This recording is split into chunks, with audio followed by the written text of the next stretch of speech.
Movies. The average person can be inspired by them. They can make us laugh. Movies can keep us on the edge of our seat, and so much more. Maddie's Movie Mix is a podcast for movie enthusiasts of all kinds. We hope you enjoy the show. Wait. Weighing in at 100 and... Weighing in at 100 and... Matt Logan! Yes, we both had the same problem. You. So what now? Where's the stuff? Listen! You smell something? Yippee-ki-yay, this is Tyler Peterson. Send me all the feels. All sad, of them? all of them. Sad, guilt. Did you feel happy? I did feel happy. Not super happy. Yeah. Like a couple times I was like, oh, good. Yeah, I never felt like, gleeful. No. That was that emotion I had in this film. No. It was The Last Duel. A time with scoundrels. And it was the last time I'll see it. That's right. That sounds about right to me as well. However, when we get to the scores, I gave it some pretty decent scores, I feel, because I think it's a period piece. Yep. It's predictable then, I guess, is probably you can way. do your research going into it. That's like watching the Titanic. You know how the story is going to end. Right. Exactly. So you don't have to be like, you don't really wonder what's going to happen. As far as, certain specific things you do wonder. I did like how they broke it up into 3 parts. I thought that was fantastic. That was like a saving grace as far as the boredom goes. Yeah. However, when I first, I think I watched the trailer once. So when I said Act 1, I was like, oh, so this is going to be, it was a 2.5 hour film. So I was like, all right, so it's going to be like a play. And then when I saw Act 2, it's like, oh, we're going back. Yep. Yeah. I wouldn't say the experience was completely wasted. It didn't do very well in the box office. No. 23.5 million. I had a hard time even going to it's been out for 3 weeks. It was October 25th, I think it released. It released at the Venice Film Festival on September 10th. Okay. Yeah, and then in the United States, the 15th of October. Okay, that's what it was. Yeah. Yep. But still, and that's what I was thinking too. Like I'm thinking, like, okay, it feels like it's been out a long, long time because it's like showing in one theater. That's right. And like literally one time today. Yeah, I went insane. Just today. Yeah, and they had one time in the whole city of Rochester with 3 big theaters. This was showing one time, and it came out 3 weeks ago. And what's odd is you went to a different theater because I watched it on Monday. And it was only showing in one theater, but it was a different one. Sure. So it was, to me, just really odd how these movies, or how this movie released and how theaters were handling it. Maybe they were chatting and like, we did really bad. You try it. It's off on you now. I like period pieces for the most part because I like history. Yep. There was some filming locations in this. I looked up. I'm like, that looks familiar to me. Right. I've been to Dublin. Yeah. There was a bunch of locations in Dublin that they did. I'm very excited. I'm very pleased. I didn't write down the details, I guess, when I was researching it, but I was pretty impressed with the locations, though. That was fun. It was real. I felt like, this is how it would be. So should we rate it? Should we get into it? I don't know. I mean, sure. I guess we can. Let's rate it. Let's get into the ratings. Being a Ridley Scott film, right? I looked at it like, okay, he's getting to the age where he's just going to do what he wants to do. Right. Doesn't matter. No. But when you have $100 million budget and it does $23 million, it's not a good sign for your future. He's not going to be able to do what he wants to do. Right. You got to. This is it. It's over. Like, we need to make a little money. Yeah, and casting wise, I thought he got some. Adam Driver is phenomenal. He's very emotional. He's a good actor. Yeah. Matt Damon, another phenomenal one. No, What? I don't know. Jason. Isn't his name Jason?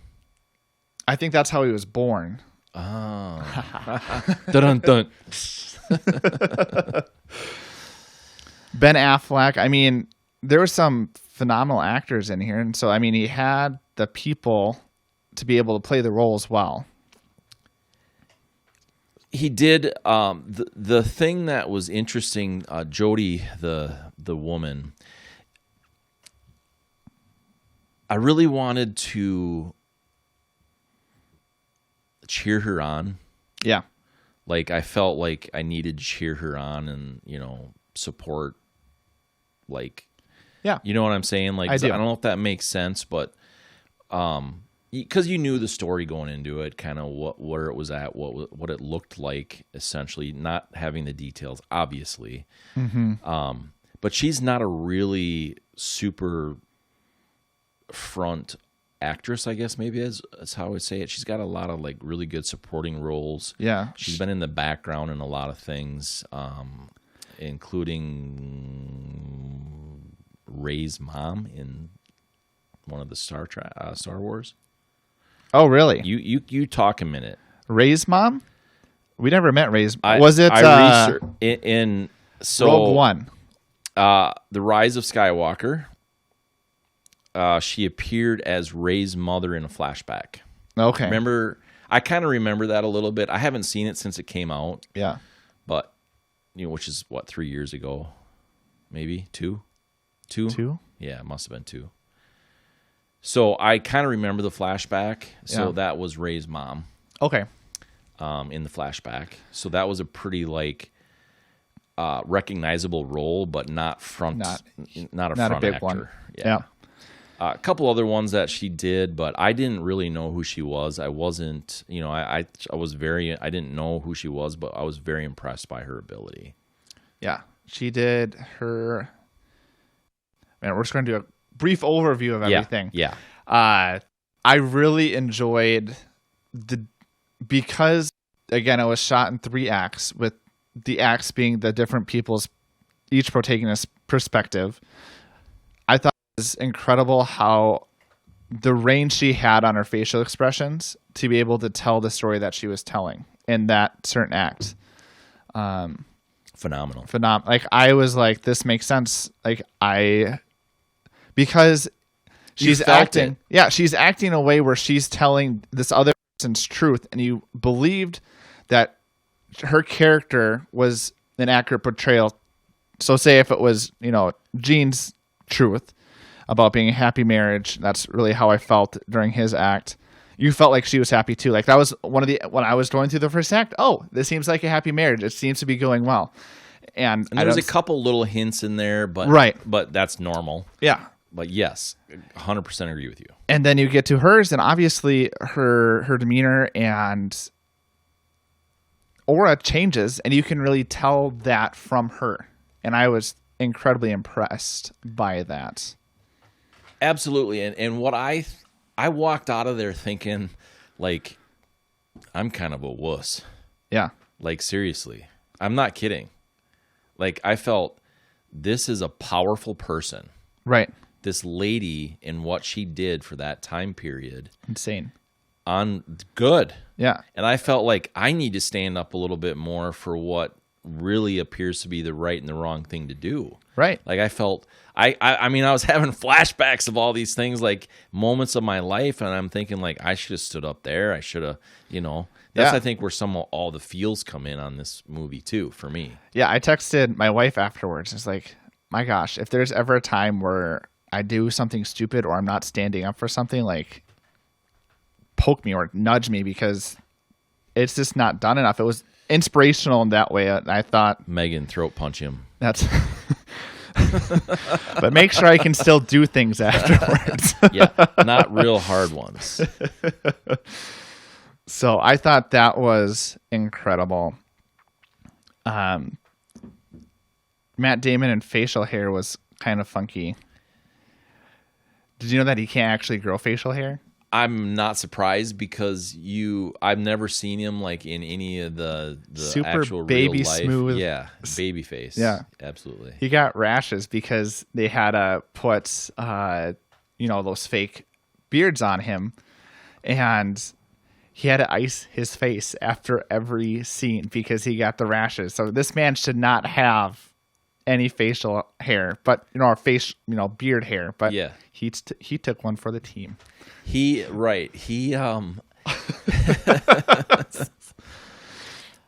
He's probably wondering what it's like to have facial hair, and he had his opportunity, and he's like, I'm Never glad again. I can't grow it. That's right. I'm glad. I don't even have to shave. Let's work backwards on this one. Let's do an Overall entertainment. Yeah, let's go right from our our list. And now, a quick break for your ears if you're watching, and your eyes if you're... Wait, did I get that right? I don't want to be too type A on it, but overall entertainment value. I want to just throw out there right away to you, Tyler, 2.7. See, I enjoyed the story being told. I was really intrigued, so I gave it we'll talk about it. I gave it a 4.3 For entertainment value? For overall entertainment. And I think, I guess You enjoy history more than I do. Well, I think I was entertained with how the story was told. I really enjoyed. I thought I haven't seen a movie like this where they do 3 different acts, 3 different truths, going through each person's story, and so I was really entertained by that. And so I remember by getting to the second or third act, I was like, "How is this going to be portrayed in this scene?" And so I was entertained and intrigued by it. There was, the story was slow at times, and there was things that I didn't like. But again, and that's the hard part, is I don't know if it being a historical piece. I mean, it's probably not one I'm going to watch again. But for one time watching and understanding the concept of the story, I was entertained. If I were to watch it again, I would probably rate it lower. But for a first time viewing, I was entertained by the story and how it was shot with the 3 acts. Good. You're part of that 23 million then. I mean, I paid to get in, obviously, too. But yeah. I just, the entertainment value for me, the barometer that I generally use is, do I want it to add it to my collection? True. Right? And I'm like, no. Yeah. I don't have any interest in adding it to my collection. That's true. And so that, to me, I loved the story. Yeah. I loved the way they did the story. Yep. But a film, to me, in a situation like this, is it still has to be entertaining. Right. But also, I don't want a whole lot of creative license taken on changing the story either. Right. So that's a difficult line to walk. Yeah, right? it is. It's super, yeah. But the saving grace was the chapters or the acts or whatever. Yeah. The 3 different perspectives, and it made me reflect a little bit personally too, he said, she said, and the truth type thing, right? Like, there's 3 perspectives here, none of which are the truth. Right. It's still different perspectives. They're each of them are parts of the truth. Yeah. And I really enjoyed when they started the acts. They did, they did the name. So they did, they did Jacques Le Gris, according to his truth. Yes. And so they really made that statement at the beginning of the act. This is how this person perceived actions of what happened. Right. So, yeah, I thought that it's just, again, one of those things I have not seen in a movie. It wasn't poorly done. Right. That's not what I'm saying. Yeah. But just that, do I want to stay in here or do I want to go take a leak? I mean, just to be right, Yeah. I mean, I didn't, but that's what I was thinking, right. That, so, yeah. Does that Keep lead going. us to the score? Keep going. Let's do it. The score was interesting. I gave it a 3.8. There wasn't much of a score, which at times I wish it had more. The beginning scene of the fight scene, I did enjoy that they took out the music and then focused on the sound being from the battle, and so you heard the clinking, you heard the yelling, and the whatnot.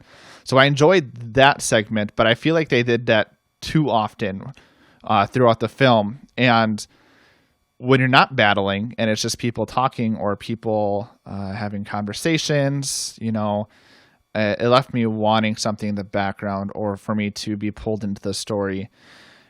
Those wide pan shots where they were doing, of establishing the shots of, the castle or the fiefdom, and they did the music I really enjoyed. It had, more of a Scottish feel, and I wish they would have pushed that throughout more of the film, because I thought it could have been done. I don't know if this is the score. I thought it was interesting that when the characters sung, they did native French, which I thought that was kind of weird. Yeah. And so it was hard because they really didn't do that anywhere else. Right. And it was confusing to me. Yeah. Yeah. I was like, are they singing French, or am I just not understanding what they're saying? Because French is, when I hear French, that's usually how I feel. Is like, should I understand what you're saying, or are you speaking a different language? Right. And so that's how I felt. And so, yeah, a lot of it left me for more. Again, the saving grace is that when music was involved, I really did enjoy it. But the issue is that it left me wanting more, and they didn't do it. Yeah, it wasn't really consistent throughout the film. Right. I felt it was pieced together, I suppose. Yeah. The thing, and I don't know if, I have to wonder, they had a lot of pandemic restrictions. Yeah. Which ironically, this was set right after, the Black Plague. Right. Because they talk about his wife and kid dying, right, and everything. So yeah, I know. That's the first thing I'm like, oh yeah, wow. Wow, the parallels to 2021. Exactly. And so I'm thinking, like, because the music was like pieced together, I felt. I'm sure it wasn't, but it felt that way. And so I was thinking, like, did that have something to do with the pandemic? Like, are they not able to, you know what I mean? Right. Like, I don't know, but there's no answer to that. I'm sure no one would even admit to that. And so I've watched the movie. It's a documentary, Score, and it talks about very nerdy. It's about composers and how they come up with music. Well, if you ever want appreciation in score, there's actually a whole movie just called Score.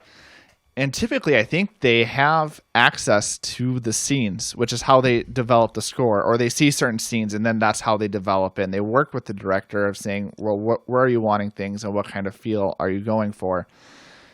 And so, yeah, I guess tying into you of how it was, pieced together, it seems odd to me that, I don't know if he didn't have access because of the pandemic, but I feel like that would be a thing that would be, I guess, unless you don't have the full orchestra or something like that, you'd feel like you could watch the movie and then do that part afterwards, or get stuff built together and then do the score. Yeah, I agree. It's a little confusing. You know what other film he composes, or what movie series? I didn't look it up. I didn't look up who did it because I wasn't impressed with it at all, and I'm like, I don't even want to know. Yeah. His name is Harry Gregson Williams, and he did the Shrek. No way. Yeah. Which, to be fair, on that one, the only song I can remember is the Smash Mouth "Somebody Once," and then it's coming out of the outhouse. Yeah. Other than that, I can't remember the score. But Shrek, that's the one song that sticks out to me, so I thought it was funny that he did. That is. And he's also going to do the House of Gucci. Okay. That's coming out. Okay. So, yeah. Alongside Adam Driver, that's in this movie. Right. It does doing this podcast and looking at all these things, there's a lot of things that tie together. Yeah. I mean, this is a clan. Like, this is a tribe. This is, these people, and that's okay. I'm not saying Absolutely. That's bad, but it is clear, right? Yeah, like, they work together as much as they can if they get along, and they work well together, and that's great. Yeah. But it's very evident now to me. Yeah. Like, you see this, like, chain. Ridley Scott, look at all the things that he did and all these same actors that he's done things with. Right. And even, I mean, you look at the two, I mean, Ben Affleck and Matt Damon. I mean, how they got into film was the first movie they did together and wrote together. Yep. So, Yep. yeah, it was very interesting. Ben Affleck was supposed to play Le Gris, but because of them getting Adam Driver, he then switched to Pierre. Oh, is that right? Yeah, I did not know that. I like that Adam Driver was Le Gris because he was very believable, and Ben Affleck, I think, did a great portrayal of Pierre of being just an absolute. Yeah, Ben Affleck must have lost a lot of weight. Yeah, for that role. Yeah, from Batman. Yeah, because his face, thin. It was like really thin. I did do a double take when I first saw him because I knew he was in the film. I didn't know what character he was playing. His blonde hair. Yeah, it was so weird. And that goatee. I don't think so. But that gets to costume design. It does. How And smooth. It works. That's right. We'll take it. I liked how his character was like, yeah, He was here I pretty am. flamboyant, yeah. Yep, very flamboyant. I liked how the king, they did the costume, which makes sense. Yep. Obviously in the period even. Exactly. That the king would be, like, hey, look, I'm the king. I have the best stuff. Yeah. So I gave costume design a 4.4. And because the period, I obviously don't know the 1300s, 1370s, and 80s. Right. But it made sense, right? Like what they were wearing, all that kind of stuff made sense. Right. And that they would have these counts and kings that would be like, look, here I am. That's right. I'm somebody. And so that made sense to me. That was great. The dress she went and had made. Yep. That made sense too. It was red. Right. And not only was it the red dress that I like, but it was that, like, hey, I'm going to be defiant here a little bit. That's right. And to the, like, norm or whatever. And so Yeah. that I like that in costumes. Yep. I don't care if it's, like, supposed to be. And now, a quick break for you to think about all the things you love in life, like Skittles. I love Skittles. And now, back to the episode. A period piece like this that has, color by the numbers type thing. That's because right. we know exactly what it's supposed to look like. Right. But you also know that there were these people that were progressive, Right. essentially, in the way they dressed and the hats they might have Yeah. wore. You know what I mean? And so I like that. So Yeah, that fit in really well with me. I am in agreement. I really enjoyed the clothes. They made a lot of sense to each character. You kind of know what social setting and status they had because of what they were wearing. And we'll get to the king's character later, but he was just a maniacal, like just a crazy guy. That he did a great job. Yeah. The actor. Oh my gosh. Of portraying that king. Yeah, I mean, I was like, let's just get this guy like a side movie and just go off of his story because his crazy manner is like just his persona was so intriguing. Yes, his facial tics and stuff too. Yeah. To show emotion. But Yeah. it was good. So, I gave it a 4.2. I really enjoyed how everything fit together. It made sense to the time. Nothing like stuck out like no one was wearing a modern day hat. So, I mean, it all made sense to the time, and you could see each person's status, which I thought was, in a film like this, is important because you're really wanting to know, is this person significant? And one way, especially in those times, is by what they're wearing. Absolutely.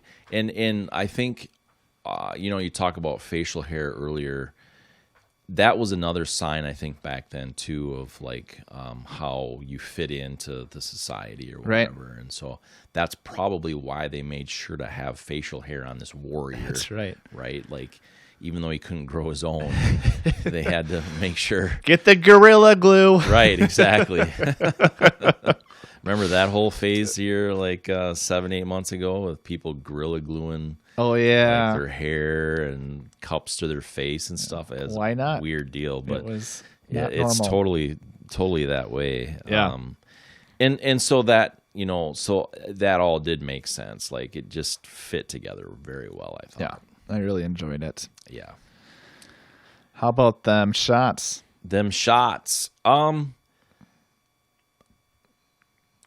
So it was fun to recognize like the places in Dublin. I walked around Dublin and in that area and went and saw a bunch of things several years ago, 4 or 5 years ago, I suppose. Yeah. And it was like, that was really cool. And to capture that on film, to make it look like it's back in that kind of time period, I thought they did a great job. Yep. There was a few things and scenes that I wasn't super impressed with, but like I think it was the Scotland scene where he was knighted and then they went into battle. There's a couple shots there that I'm like, I couldn't hit the rewind button. I was in the theater, but I wanted to like wait. Well, you were the only one there. You could tell him to take a few reels back, please. Right, kick it back 10, 15 seconds. I want to see that again. And so there was that in a couple of those scenes that I don't know. It just didn't look right to me. Yeah. I guess. So I gave it a 4.0. Okay. That's for filming location or cinematography. Okay. Yeah. Because the way they just captured it, I thought was a little off in a few of those areas. Most of it was pretty darn good. Subtle, yeah. When you have, these places that they filmed, the castles in France and some of that, these are tourist locations, right? For the most part, and to get it to look like old again and some of that is really well done. Yeah, and seeing Notre Dame. Yeah, that's something else nowadays. Yeah. So I really enjoyed how they did the shots. And my thought, or the reason I enjoyed it, was because it was split up into 3 different acts in 3 different perspectives. And so visually, and I thought they did with the cinematography of being able to capture the emotion, capture the same scenes 3 times, but making them feel very different because of the angles and what they were planning to shoot, I thought was fantastic. I think about the scene where they're meeting Le Gris after, he just had a son. Even Jean didn't want to go. Margaret says, we should really go. It would be really good to do. And they showed the scene first from Le Gris and seeing him dance, seeing Margaret dance with Jean, and how he thought he was flirting with him. And so that was the sign of advancement. And then they go to the 3rd act and they show Margaret's view. And what it was her talking to her husband and saying, "This guy is so easy to woo over. Watch this. I'll smirk and I'll smile." And so I really enjoyed some of those minute things that they were able to capture. And even the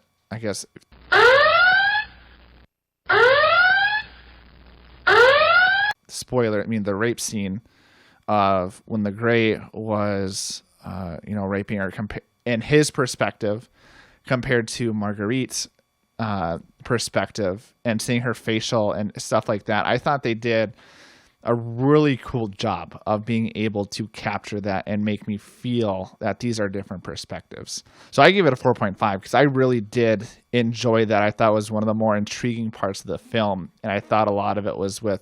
And now, a quick break for you to think about how much you love the narrator of this podcast. Aw, yeah. How they were shooting things and what characters they were choosing to portray and not portray. Do you hear Jackie behind you? I do. It's not me. She's back there on the chair, chilling, snoring. Can you get that on the camera or not really? If you, Tyler, move aside a little bit. Yeah, there you go. Jackie's passed out. Probably had too much to drink or something over there. Too many laps at the drinking fountain. You are so odd. Good stuff. Real life. I love it. That's right. I hear what you're saying. But again, that's where I was at with it. Some of them that didn't seemed a little maybe rushed, I suppose. Right. The weather might not have been very good because they were in Ireland. They shot it pretty quick too. Yeah, exactly. And so they didn't have time, and those locations can be a challenge. Yeah. So it just felt a little off. Yeah. Location. And very important for anything. Yes. I enjoyed it. I think some of what you talk about within the cinematography was very true. I felt like the time era matched. They did a good job of displaying each location and making it feel real. And I really kind of enjoyed, it was a give and take with the lighting. I enjoyed that all the lighting seemed natural, whether that was from like the sun or from like the candles or the fireplace. Sometimes it was hard to see in that. Again, I guess I should have talked that more in cinematography, but with filming locations, I thought it was cool how they did that stuff. And I thought the Court of Justice, where they were doing, it was like kind of the trial is what it was. I thought it was cool because it made sense, post-pandemic, post-Black Plague, that it was very barren inside. Mm-hmm. Just the tables and the chairs for the king and queen. And I thought, to me, that made sense because, they're talking about the issues of people having money and with taxes and stuff. So I thought it was even details like that where the floor was like you could see little pools of water and things mm-hmm. like that. I thought was really neat. So I gave it a 4.2. I really enjoyed what I saw. It seemed authentic. So that's what I can say about that. Cool. I gave it a 4.7. Okay. Because I've been to a castle that was built in like 1180s, I believe it was, if memory serves. And it's a long time ago. Yeah, and they actually was in service up to about the 1920s. That's crazy. Yeah. It's like from my perspective and visiting a castle like that and a few other things that I've seen in my life, it's super authentic to me. I mean, really, the locations looked like, hey, they're there. Yeah. This is real. There's no CGI. It's not like we're going to fabricate any of this kind of stuff. It was like legitimate locations. Yeah. And I liked that. Yeah. Even when they do build the sets or whatever, I'm okay with them building the sets, but most of the time they don't look authentic. Right. But this clearly was authentic. Yeah. And so that's why I scored it that high, because they just did a good job with it. Yeah. And clearly $100 million like budget, they're going to be able to go and do those things on the real locations. Right. And so I think that's also important to note that it's easier to do when you have the money to do it. That's right. Yeah, you don't have to, fabricate something that's not real. Right. I mean, imagine taking the whole crew to a castle. And I mean, some of these castles they talked about for locations, they're tourist places. Yep. So they're generally open to the public. Yeah. So clearly they have to pay for them. Right. It's not like, oh, this is an abandoned castle. Can we film on your land for a couple weeks? You know what I mean? Right. So you can build a set that looks pretty real for $50,000 or $60,000, but you bring your whole crew over to France in the castle for 2 weeks or whatever. I mean, let's be honest, that's going to be a whole lot more money. Yeah. So I enjoyed that. It looks real because it is real. Exactly. So way to go on the locations. All right. Did you feel any chemistry? I can't believe that anybody would go into that, watch the whole thing from beginning to end, and say that they didn't have the acting skill figured out, that craft. Yeah. It was really good. Yes, it was. You can't give it a perfect score. No. But there was a few places that were I think meant to look a lot different because of the different the different acts, different perspectives from people, but they didn't in a couple places, so that brought it down a few decimals for me. I gave it a 4.4. Okay. It's pretty hard to do what they did in the different acts and have you feel the emotions that you were able to feel. Yeah. And so I thought that was really well done. Yeah. As far as the actors and the believability that they portrayed. Yeah. Yeah, the one relationship I really struggled with in this movie was Jean and Le Gris' character. Mm-hmm. It really, again, I think maybe it was because of the times, but I mean, that relationship seemed to be built off of, Jean saving Le Gris' life.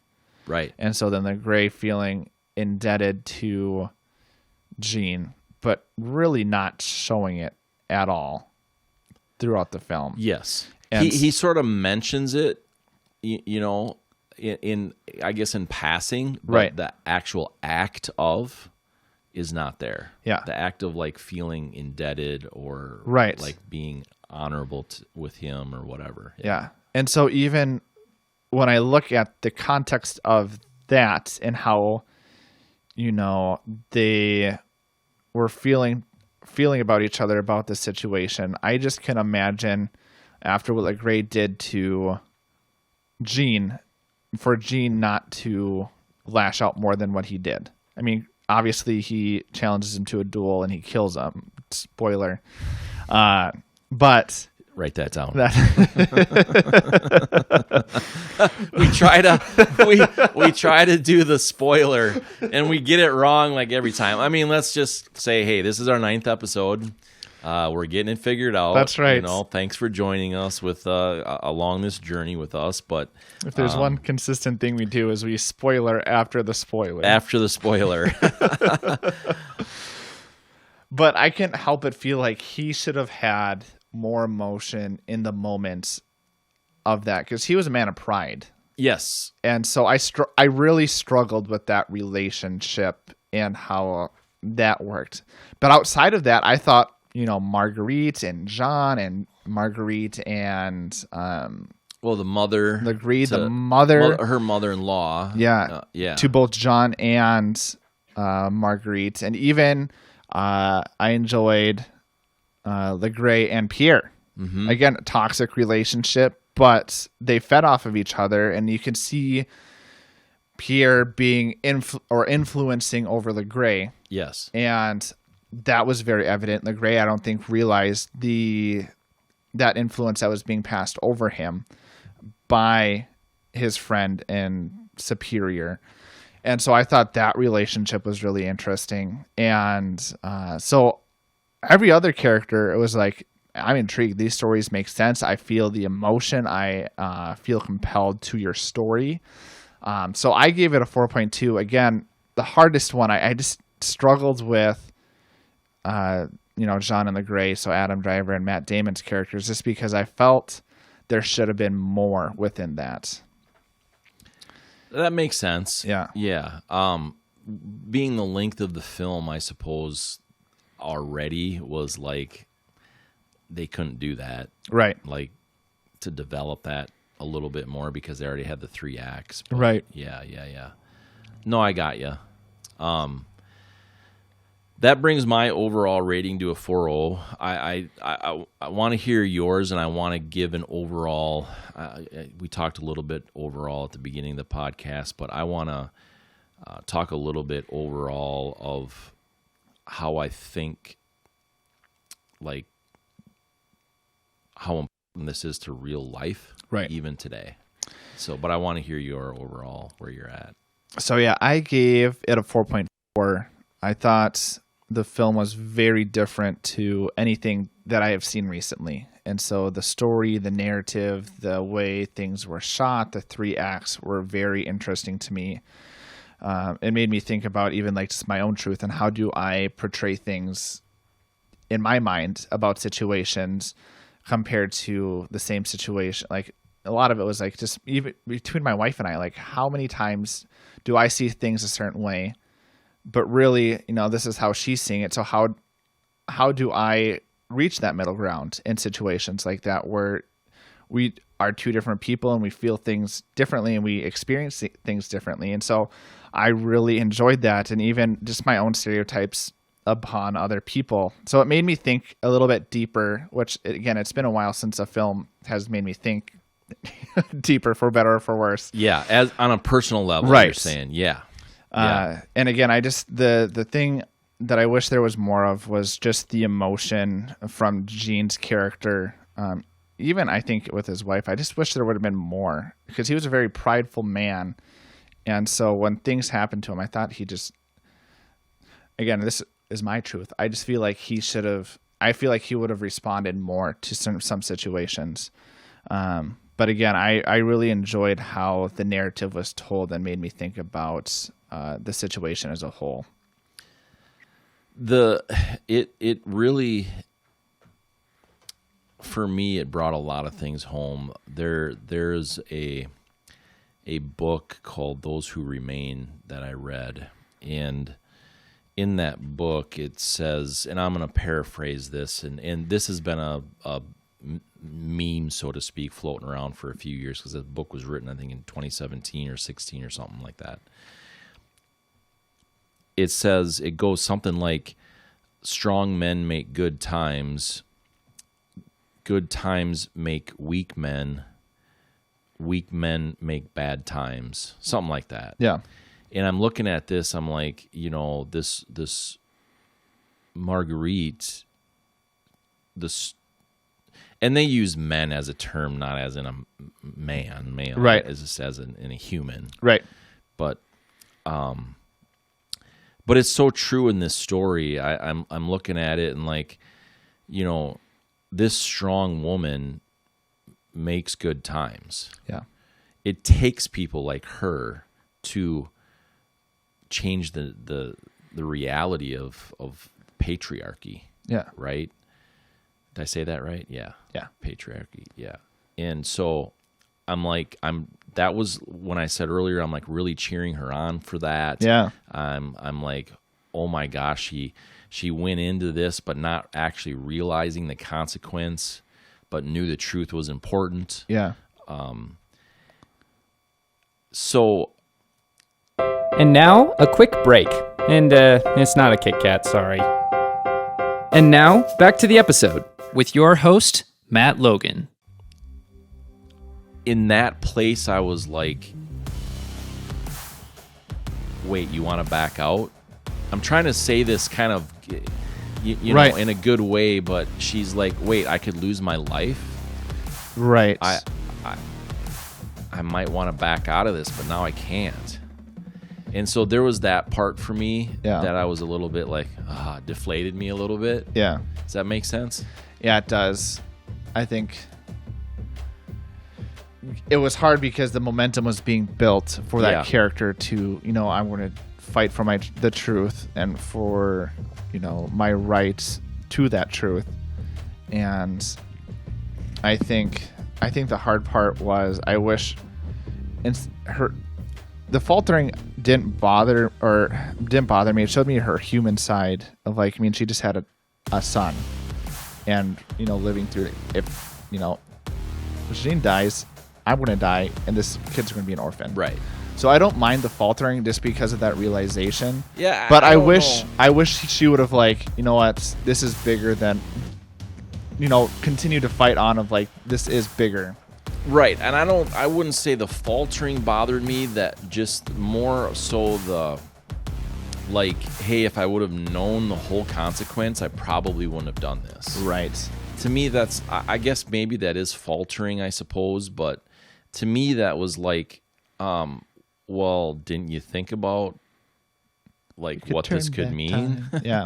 It was I want it. Yeah, it was almost like I want the spotlight right now, but I don't want the consequence if the spotlight doesn't shine bright enough. Right. Yeah. I mean, I don't know if that makes any sense at all, but I felt a little bit deflated when she was like, It definitely took the momentum away of what it felt like the story was building towards. Yeah. It's real life. It is. I get that. Yeah. And that's good.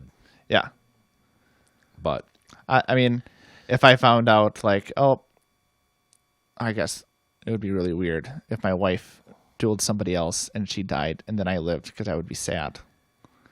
But then finding out that I also die is well, I guess I don't know. What? I don't know how I'd respond to that situation of. So let me ask you this: do you think he was guilty? We're talking about Le Gris? Yeah. Yeah, I think he was guilty. Do you think she was guilty? I think it's hard. Because again, you're dealing with people's truths. First off, their science of sex was like whatever. Yeah. I mean, that was like comic to me. Yeah. Like, you remember that or not? I don't really want to talk about, where like, you specifics. can't have a baby if right.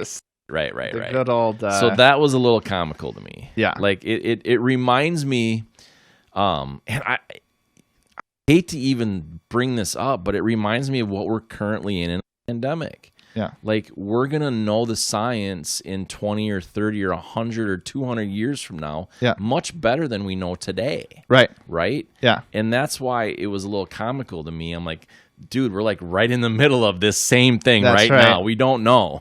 Yeah. We think we do. Right. But we really don't. That's right. And they thought they knew. Exactly. But they really didn't. Yeah. You know, Which so. is why you can get Monty Python making fun of it all the time. Right. So, in all three perspectives, it did not look like it was consensual. And so I think he was definitely guilty of rape in that situation. Yes. So I think if that's what was being portrayed and if that was what was on trial, I think he was definitely guilty. Yeah. Yeah. It was a little interesting to me how her friend betrayed her. I was like, whoa, you know, that. I mean, I guess back then it was probably more prominent for a friend like that to betray you in that way, simply because, you know, your life's on the line then as well. Well, it makes, I think. I mean, this literally back then was life and death stuff. Like, right. You said the wrong thing, you're dead. And so I think part of that, I mean, they talk about. And that's sad. I just want to be clear. Like, yeah. I don't think that's right. No. That was real. Right.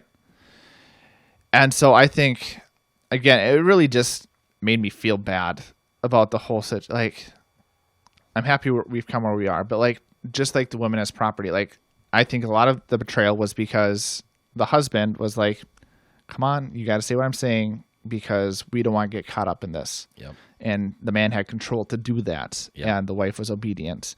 You even look at Nicole, the mom character, and she was like, I went through the same stuff, didn't say anything, and you shouldn't say anything either. Right. And so, and that to me is even more sad, right, than the things that happened. Yeah. Like when you're like, yeah, this is acceptable, it's okay. Yeah. Like, as a human, you know what's okay and what's not okay. And clearly she knew that. Yes. But was like, it's for the better of the family. Right. That was, again, the movie made me think about my own life, partly because that was that was a reality. And how are we continuing to improve it of treating people fairly and justly around us and not just assuming things or controlling people? Because, man, I mean, that's real. That narrative was true. Yeah. And it still holds true in certain places. And yes. It was hard. It was hard. I felt yeah. like a crappy person afterwards. I know. Man, I know. Oh, right. man. Exactly. Yes. So that's how I felt. Oh. And frustrating too. Like for me, I was a little frustrated. Like, how do we let some of the current things go on, like the sex trafficking? We know it's happening. You know exactly. And I thought to myself throughout it, like, well, what can I do? Right. Oh, nothing. Well, it's not true. Right. But you know what I mean? You feel a little bit like you don't have any power over it. Yeah. But anyway, I digress a little bit. But it does make you feel those things, so that I hope I change my attitude towards certain things. Yeah. Like sex trafficking. Yep. I mean, I really thought about that a lot in this because that's a current issue in today's world. It is. And the thing about the sex trafficking in today's world is it's done in a way that looks acceptable. Yep. It's the manipulation. It's Right. not outright control. Yeah. But it's manipulating, young women into these roles. Yeah. And they're like, no, I'm doing it free will. Right. Well, for the last 5 years of your life, This is you all were you've ever known. manipulated Yeah. to this place, right? And so that's why I say this made me feel all the feels, man. Yeah, I it did. mean, it was like, I don't want that to happen on my watch. Exactly. I agree 100%. Wrap this thing up. Hey, if you want to have a thought-provoking movie, I would highly encourage watching The Last Duel because it's not an easy film to watch. Yes. But it's good. And let's end it there. Let's do it. See you soon. Okay, so I'll see you later, huh? I'll give you a call. So it's done. It's done.